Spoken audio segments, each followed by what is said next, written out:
polaridad, ¿qué cosas hay que recordar? Pues no podemos olvidar que hay dos cosas. Cuando yo miro la polaridad, tengo que mirar en realidad dos cosas. Una es la polaridad del enlace y otra es la polaridad de la molécula. Son dos cosas distintas. Está claro que si la molécula tiene enlaces polares, puede ser polar o puede ser apolar. ¿Cuándo va a ser apolar? Cuando sea simétrica, eso os acordáis, ¿verdad? Pero si la molécula lo que tiene son enlaces apolares, la única posibilidad que tenemos es que la molécula sea apolar. O sea, ahí no hay tutía. ¿Vale? Entonces, lo primero es diferenciar lo que es el enlace de lo que es la molécula. ¿Qué es un enlace polar? Pues un enlace polar es aquel que está formado por elementos distintos. Por tanto, elementos que tienen distinta electronegatividad. OH, NH, HF. Mientras que un enlace es apolar, sin polos, cuando está formado por átomos del mismo elemento. Cl2, O2, N2, lo que queráis. ¿Vale? No os preocupéis en correr, que luego os mando el chuletario. Más que nada, anotad aquellas cosas que os llamen la atención que no recordarais. No tanto el esto en orden, sino aquellas cosas que digáis, ostras, pues que de esto no me acuerdo. Como decimos, las moléculas que tienen, solo las moléculas que tienen enlaces de tipo polar, podemos hacer un estudio de si son polares o apolares. ¿Cuándo son polares? Pues cuando son asimétricas. ¿Y cómo sé yo que son asimétricas? Pues porque tienen pares de electrones sin compartir en el átomo central o sustituyentes distintos. ¿Vale? Había un ejercicio en una de las cosas que ha salido, que era pues el CH3OH, ¿no? El metanol de toda la vida es un compuesto polar. ¿Por qué? Bueno, el OH canta por petenera, ¿no? Porque además sería por puente de hidrógeno, pero si no, yo tendría que el carbono está unido a 3 hidrógenos, que son 3 cosas iguales, ¿vale? Pero también está unido al OH, que es distinto. Entonces, en el momento que hay un sustituyente que no es lo mismo, esa molécula necesariamente es polar. ¿Vale? Las moléculas son apolares cuando están formadas por enlaces apolares, lógicamente. Ahí en ese mismo ejercicio estaba la molécula de N2. Pues está claro que esa molécula no le tengo que mirar los pares de electrones sin compartir, como alguien la ha mirado, sino directamente no tiene polar, no tiene polos. Pues está formada por un nitrógeno y otro nitrógeno. Ahí nadie tira más de los electrones. Con lo cual, en ese caso, no tengo que mirar nada más, sino que si los enlaces son apolares, pues apolar. Y después, si tiene enlaces polares, tengo que mirar si es simétrica. ¿Qué quiere decir que es simétrica? Que no tiene pares de electrones sin compartir y que todos los sustituyentes son iguales. ¿Vale? Ahí estaba, no sé si era en ese ejercicio o en otro, pues la molécula, por ejemplo, de metano. Esa molécula es un carbono unido a 4 hidrógenos, los 4 hidrógenos son iguales, el carbono no tiene pares de electrones, pues tira. Esta molécula es apolar, porque es simétrica. En este tipo de ejercicios, con el tipo simétrico vale o lo que decíamos del sumatorio. Eso es lo mismo que decir polar o apolar. O sea, poner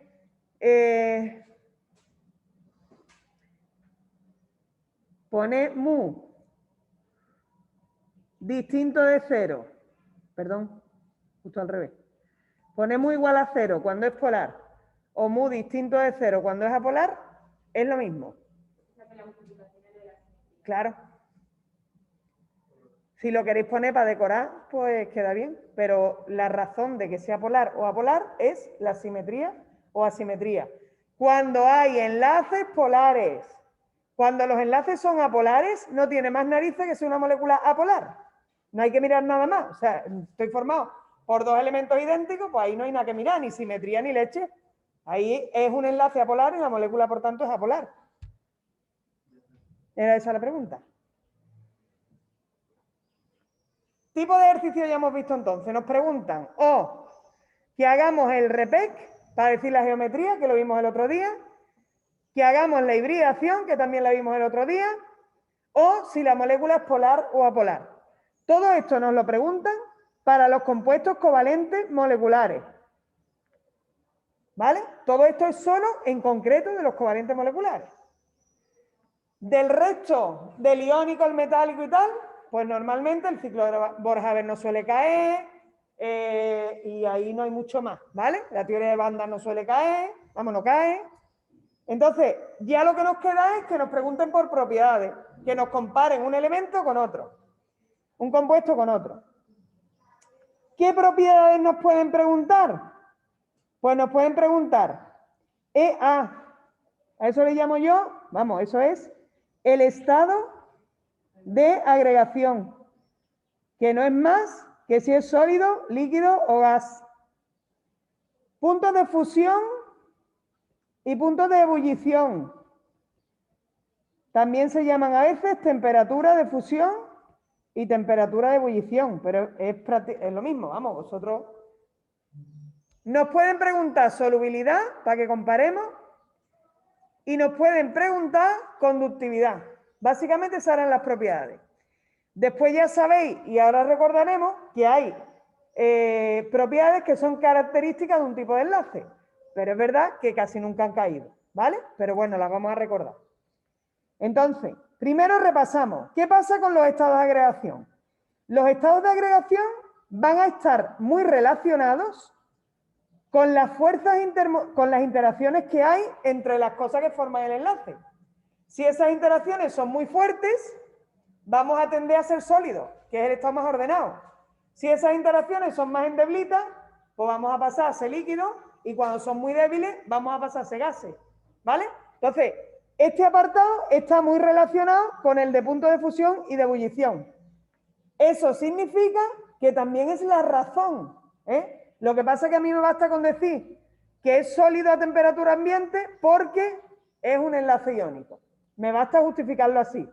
Pero si yo quiero decir que es sólido a temperatura ambiente, ya que en el enlace iónico las interacciones son de ion positivo con ion negativo, que son muy fuertes y forman redes cristalinas, pues ya lo completo.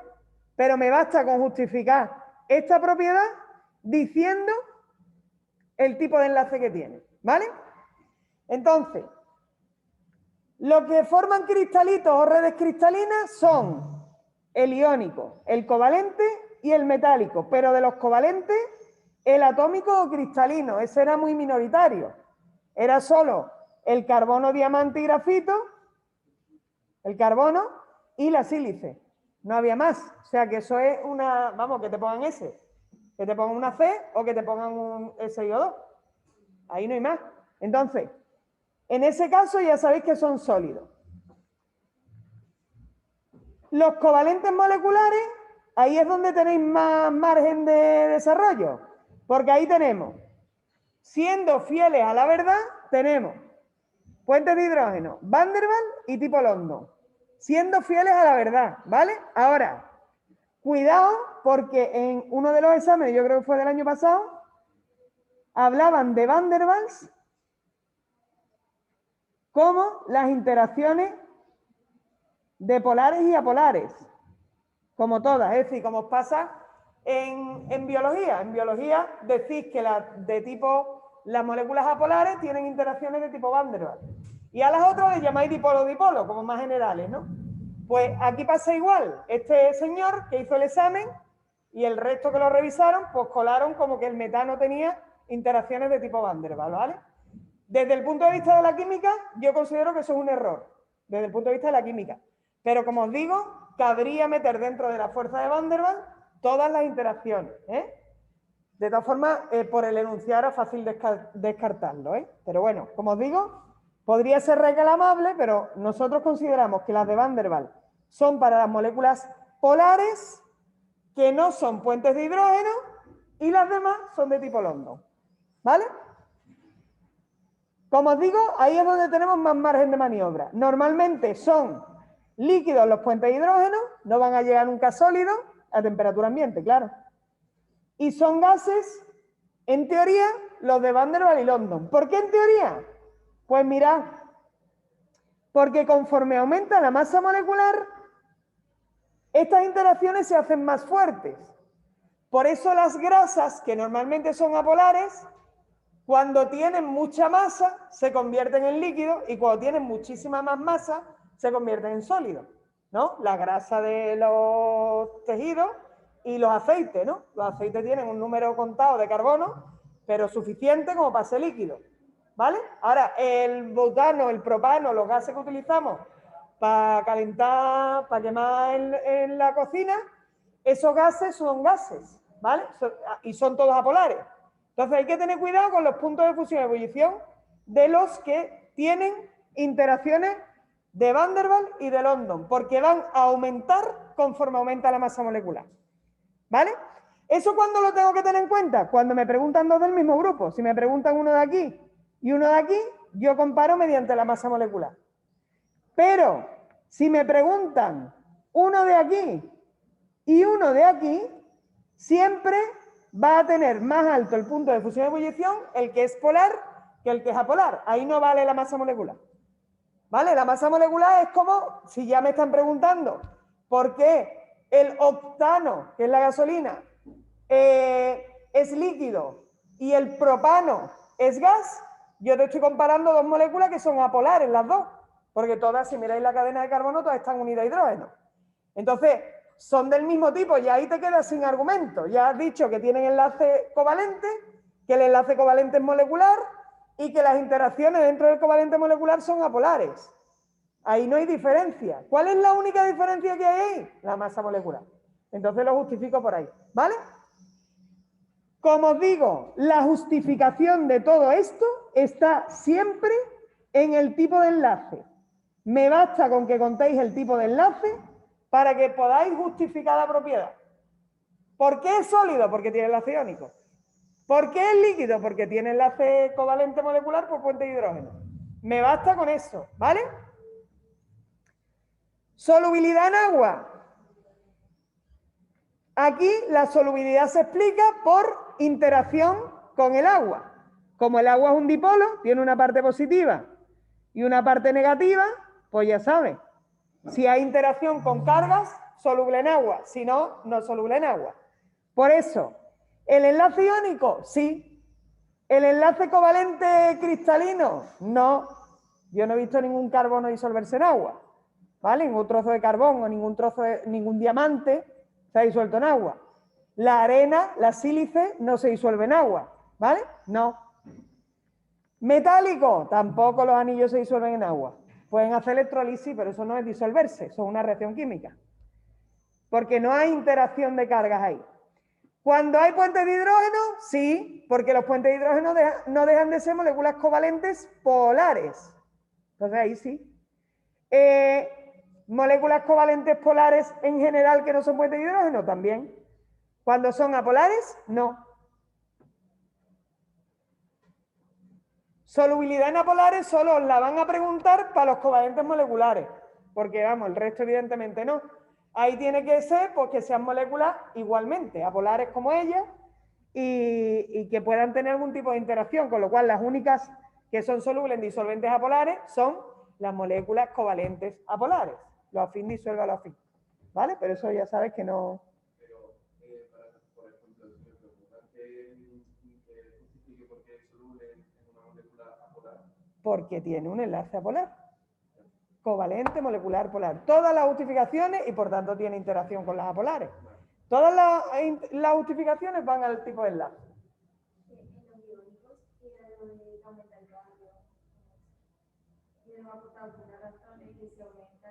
Ahora lo explico cuando tenga que diferenciar entre uno y otro, entre los del mismo grupo, que va al final. Conductividad. Bueno, hemos dicho solubilidad cuando tengo que razonar el tipo de enlace, pero a partir de la interacción con los dipolos, ¿verdad?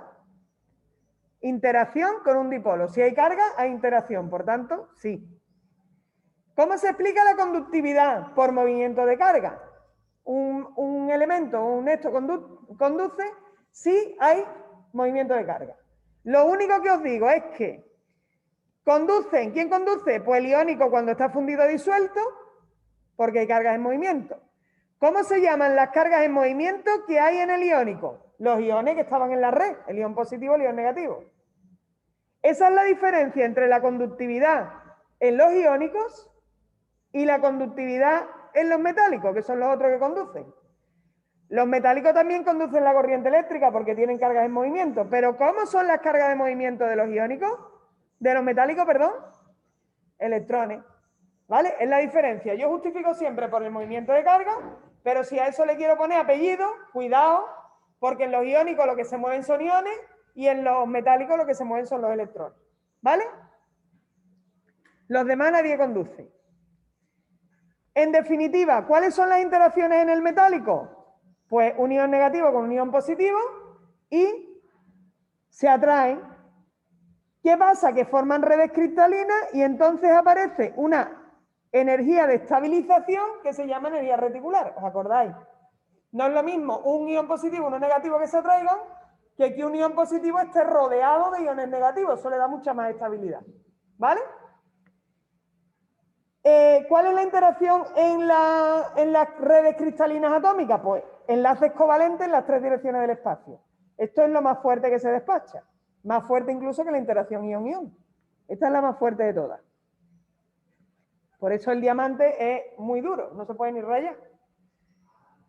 Puentes de hidrógeno. En el metálico, las interacciones que hay son las de los iones positivos con los electrones de la nube, que estaba ahí rodando entre carga y carga.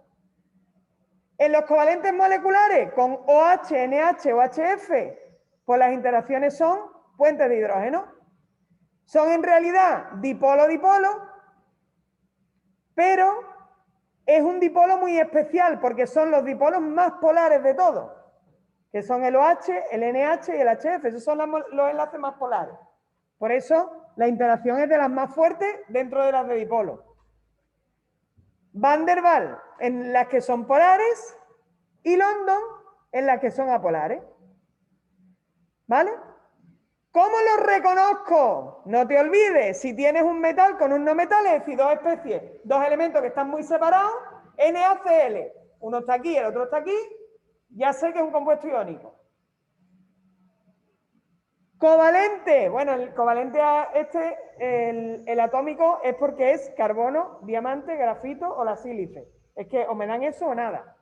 Pero en general un covalente yo lo reconozco porque son los de la escalerita para arriba, están cerquitas y están arriba en la escalerita, ¿vale? Metálico, pues nada, es que te dan un metal, hierro, cobre, níquel, litio, pues de los de la escalera para abajo y van solos. Si me pide que justifique el tipo de enlace y lo digo por el tipo de elemento que es, ¿tengo que justificar por qué es el tipo de elemento? No. Tú dices porque está compuesto por metales, punto pelota, enlace metálico. ¿Vale? Ya, si tú te quieres regodear, pero ya te digo, es que no conviene regodearse mucho para no resbalarse. ¿Pero por qué? Pues porque los metales tienden a soltar electrones, con lo cual esta estructura se da en los metales. ¿Vale? De los covalentes moleculares, pues simplemente sé que son los que están formados por los de la escalerita para arriba. Pero tengo que saber diferenciarlo en puentes de hidrógeno, polares y apolares. Puente de hidrógeno, enlace OH, NH o HF, es lo primero que miro. Porque si tiene un OH, no tengo que saber si es polar o apolar. Si tiene un OH, ya sé que es polar. Y además, puente de hidrógeno. O sea que si encuentro eso, listo. ¿Me voy a las demás? Pues miro si tiene pares de electrones sin compartir el átomo central. Estamos hablando de moléculas polares. Y moléculas apolares son aquellas en las que o están formadas por el mismo elemento o están formadas por sustituyentes idénticos. Son simétricas por todos lados. ¿Vale? Bien. Claro. La he puesto adrede porque es simetriquísima. Es que en los orgánicos, por eso la he puesto. Es que es idéntica. Tú coges el átomo central. El átomo central sería como si diéramos la cadena de carbono. Entonces, tú coges la cadena de carbono, que sería esta parte, ¿vale? Y tú ves que lo que hay aquí es totalmente simétrico. Entonces, esta molécula es apolar. No, imposible que haya otro oxígeno por abajo. Porque el carbono tiene 4 valencias, ¿verdad? No. Simetriquísimo. ¿Vale? Cuidado con los compuestos orgánicos. Un compuesto orgánico va a ser polar cuando tenga grupos funcionales polares. Eso lo sabéis de biología. Entonces tú tienes que tener o una amina, o un alcohol, o un grupo ácido, pero un grupo CO apolar. ¿Vale? Sobre todo si está ahí colocado simétricamente. Si yo ahora te pongo CH3, CH2CO, CH3, ese compuesto podría tener cierta polaridad, pero este no. ¿Vale? Cuidado con eso. Nunca os van a poner, normalmente cuando os ponen un orgánico, os ponen el típico orgánico con todos los CH, pero va por sí, ¿vale? Una molécula covalente es polar, orgánica, cuando tiene algún grupo funcional que es polar, ¿vale? Bueno, por último, lo que hemos dicho, ¿cómo diferenciar dentro de un mismo grupo? Imaginaos que ahora cogen y os dan a comparar el NaCl con el RbCl. ¿Qué hago ahora? Mirad, recordar que para poder comparar la única diferencia entre uno y otro es la energía reticular. ¿Y de qué dependía la energía reticular? Lo primero, de la carga de los iones. Más carga, más energía reticular. ¿Vale? Entonces, si en vez de poneros, he puesto el NaCl, pues voy a poner el berilio cascarón de huevo, ¿vale? Vamos a poner magnesio. MgCl2, aquí que ya este magnesio tiene carga 2, gana. Este es el que tiene más energía reticular de todos. Este es el mayor de todos, ¿vale? Si tienen la misma carga, como pasan los otros dos, NaCl y RbCl, ¿qué miro? El radio. Pero no me rayo con el radio que yo veía en el tema anterior, que tenía que mirar carga efectiva y historia. No, simplemente comparo dónde están. El que está más para arriba es más chico, el que está más para abajo es más grande. Ahí no hay más tutía, ¿vale? Ni siquiera vais a tener que comparar por carga efectiva. Normalmente os ponen el de arriba y el de abajo. Entonces está claro que el sodio que está más arribita, pues va a ser más chico que el rubidio que está más para abajo. Pues en cuanto al tamaño, es justamente lo contrario. Si ya paso del tema de los iones, cuando la carga es igual, si la carga es igual, tengo que mirar el tamaño. Mientras mayor sea el radio, que como os digo, se pone por comparación, menor energía reticular. Es lo contrario. ¿Vale? Entonces estos dos, el primero sería este por la carga, el segundo sería el NaCl por ser más chiquitito el Na, los Cl son iguales, y el tercero sería el rubidio por ser más gordito. ¿Vale? ¿Dónde me podían preguntar también dentro del mismo? Lo hemos dicho antes. ¿Me pueden preguntar dentro del mismo también? Aquí, en los covalentes moleculares polares, me pueden pedir entre 2. Y en los covalentes moleculares apolares, me pueden pedir también entre 2. ¿Vale? ¿Qué pasa si me piden aquí que diferencie 2? Porque lo único que tengo que mirar es la masa molecular. Mientras mayor sea la masa molecular, mayor es la interacción. Los puntos de fusión, los puntos de ebullición, mayor es la interacción. ¿Vale? Si no me preguntan de esos, me comparan uno con otro. Y entonces me voy a la tabla. ¿Vale? Solo de los covalentes moleculares polares me pueden pedir 2 entre sí, que yo miro la masa molecular, y de los covalentes moleculares apolares me pueden poner 2, que yo tenga que mirar la masa molecular. Para puntos de fusión y ebullición, porque el resto de las propiedades son idénticas. Y también me pueden preguntar el tema de los iónicos.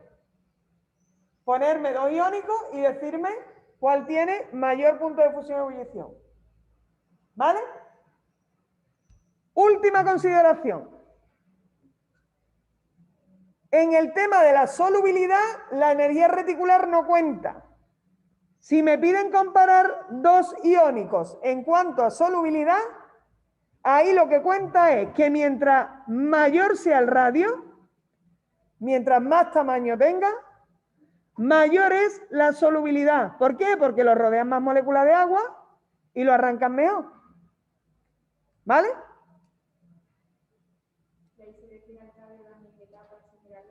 Rápidamente, el que está arriba, el que está abajo. Porque es que además tú no tienes que justificar aquí por qué tiene más radio o por qué tiene menos radio.